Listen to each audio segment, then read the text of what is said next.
तो कल बेंगलुरु में एक बड़ी त्रासदी हो गई। आईपीएल जीत का जश्न मनाने का कार्यक्रम चल रहा था, लेकिन स्टेडियम के बाहर भगदड़ मच गई। जीत का जश्न मातम में बदल गया। आईपीएल चैंपियन बनने की खुशी आंसुओं में बदल गई। सम्मान समारोह के दौरान बेंगलुरु के चिन्नास्वामी स्टेडियम के बाहर भारी भीड़ जमा हो गई, जिसके चलते भगदड़ मच गई। इस भगदड़ में अब तक 11 लोगों की मौत हो गई है। करीब 50 लोग अस्पताल में भर्ती हैं। इस हादसे के बाद सवाल उठ रहे हैं, आखिर ये हुआ क्यों? इसकी एक बड़ी वजह लाखों की भीड़ का जमा होना माना जा रहा है। ये तस्वीरें देखिए, आपको खुद ही अंदाजा हो जाएगा कि हालात क्या थे। ऐसा लग रहा है कि जैसे कि पूरा शहर ही सड़कों पर उमड़ आया हो। सारे लोग जैसे चिन्नास्वामी स्टेडियम जाना चाहते थे। बताया जा रहा है कि स्टेडियम के बाहर करीब 3 लाख लोगों की भीड़ जुट गई थी। लोग किसी भी तरह स्टेडियम के अंदर पहुंचने की कोशिश कर रहे थे। इसी दौरान भगदड़ मची और ये त्रासदी हो गई। फैंस किसी भी तरह अपनी टीम को देखना चाहते थे। वो हर कोशिश कर रहे थे कि उन्हें अपने फेवरेट खिलाड़ी की एक झलक दिख जाए। बुधवार को बेंगलुरु की सड़कों पर फैंस का हुजूम था। कोई बस पर चढ़ा था, कोई पेड़ पर चढ़ा था, कोई तार से लटका दिख रहा था। एयरपोर्ट से लेकर विधानसभा भवन और स्टेडियम के बाहर फैंस का मजमा लगा हुआ था। संख्या सैकड़ों या हजारों में नहीं बल्कि लाखों में थी। सबकी कोशिश यही थी कि या तो किसी तरह अंदर पहुंच जाएं या किसी ऐसी जगह पहुंच जाएं जहां से वो टीम को देख सकें।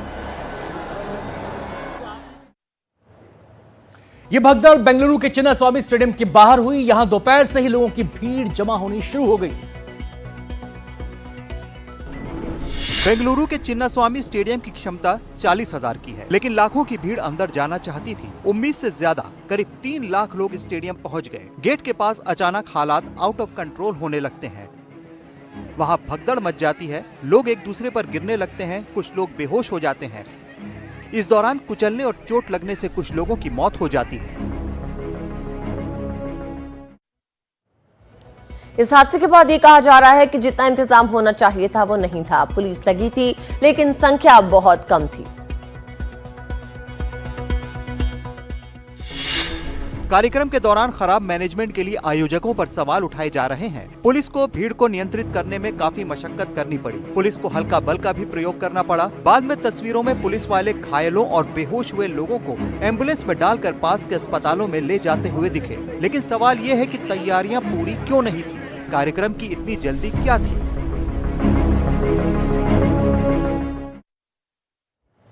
हादसे के बाद स्टेडियम के बाहर की जो तस्वीरें सामने आई वो दिल दहला देने वाली।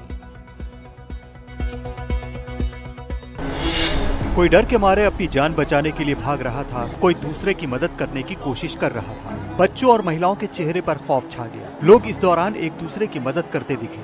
भगदड़ के बाद की ये तस्वीरें देखिए। चप्पलों जूतों का ढेर लगा है, रेलिंग टूटी पड़ी है। जो मंजर है वो बस देखकर ही अंदाजा लगाया जा सकता है कि किस तरह के हालात हो गए होंगे।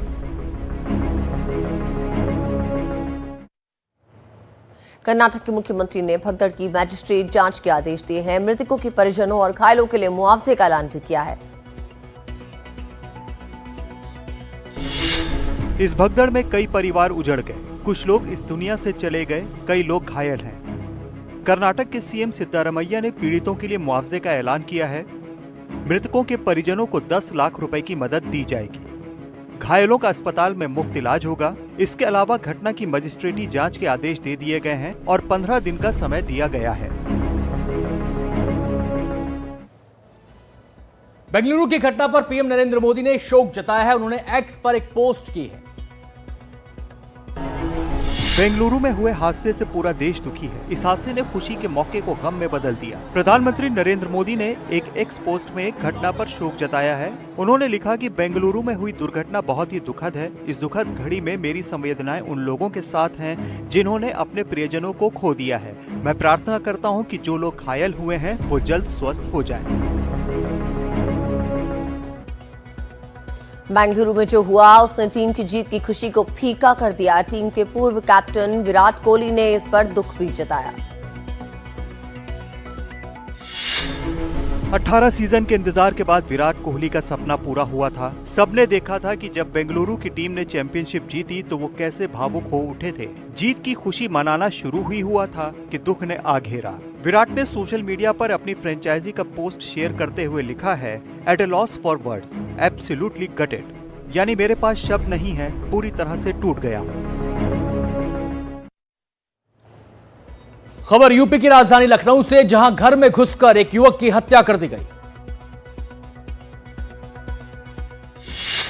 घटना लखनऊ में अलीगंज के त्रिवेणी नगर इलाके की है। बताया जा रहा है कि आरोपी घर में घुसा और धारदार हथियार से हत्या कर दी। इसके बाद कमरे के अंदर दरवाजा लॉक कर जंगला तोड़कर मौके से फरार हो गया।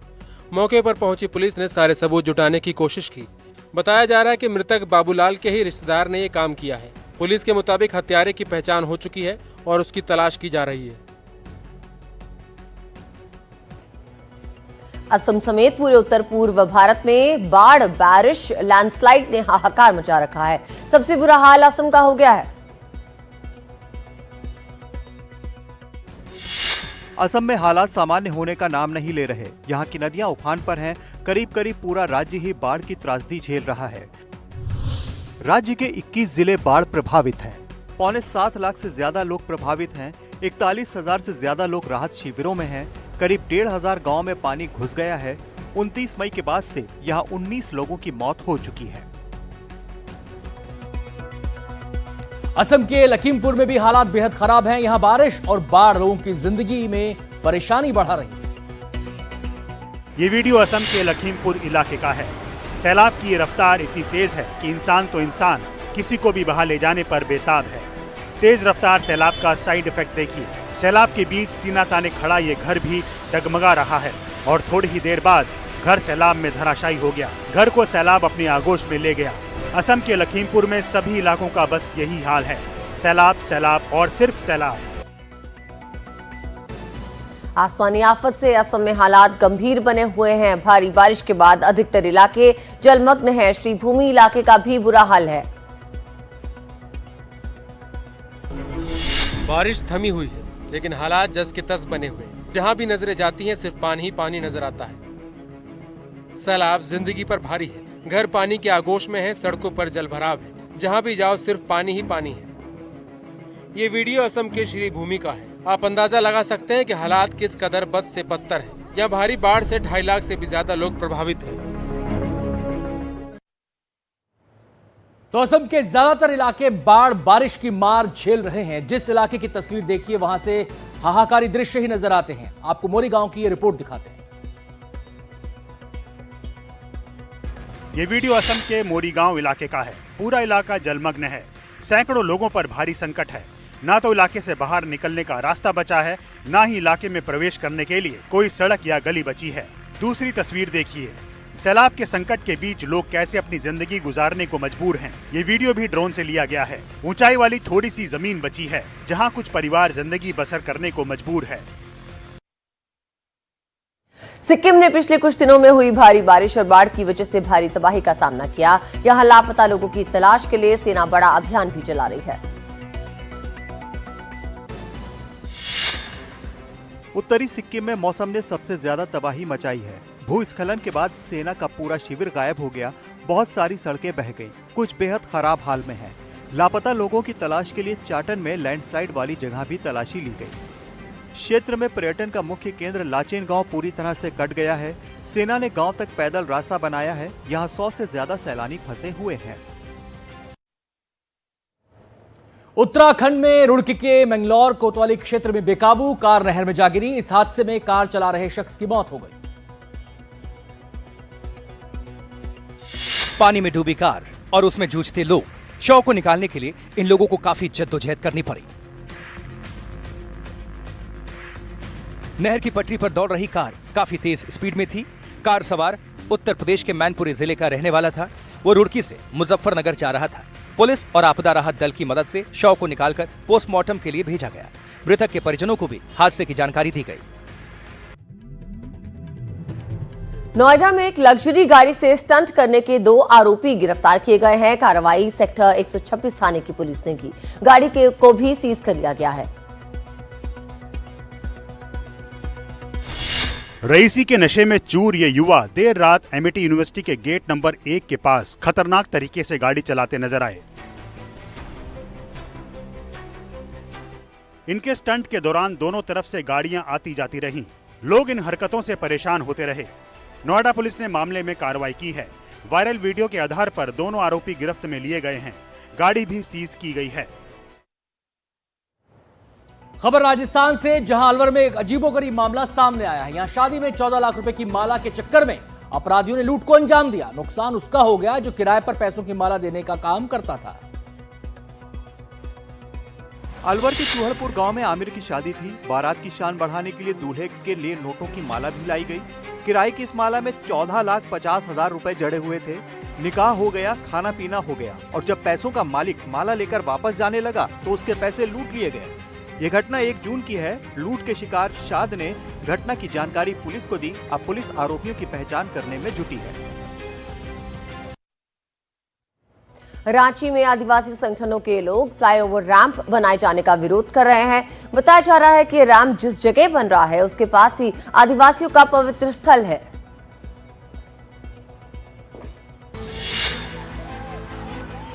रांची के टाटी सिलवाई इलाके में जमा ये आदिवासी फ्लाईओवर रैंप बनाए जाने के खिलाफ आवाज बुलंद कर रहे हैं।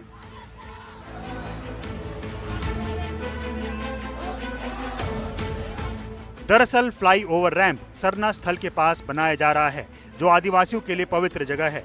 यही वजह है कि वो इस निर्माण को रोकने पर अड़े हैं।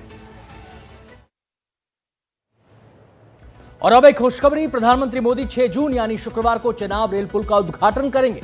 चेनाब की उफनती लहरों के ऊपर बना यह पुल एफिल टावर से भी ऊंचा है।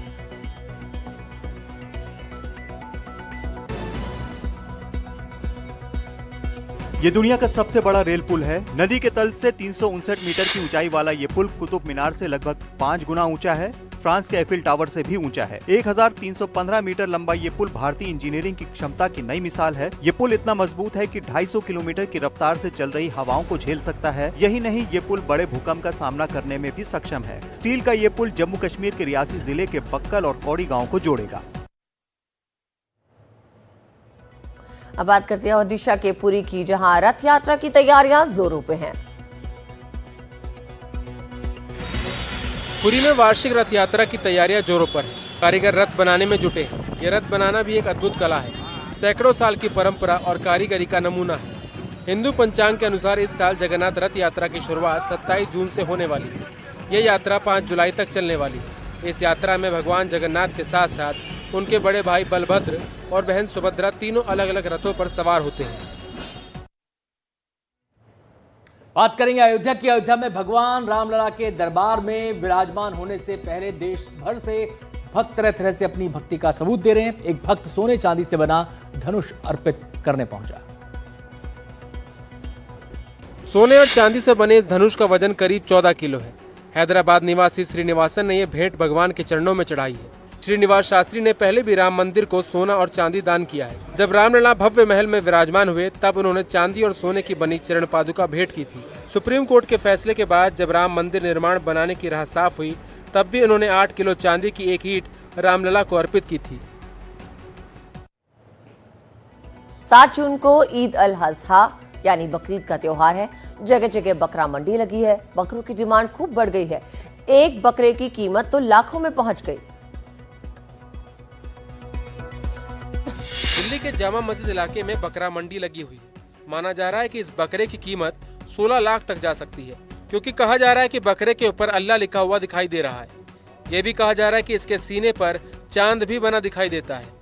बकरे के मालिक लियाकत कुरैशी के मुताबिक 9 लाख रुपए कीमत लग चुकी है, जो कि 16 लाख तक जा सकती है। वैसे जैसे ईद नजदीक आएगी बकरों की कीमत आसमान छूने लगेगी।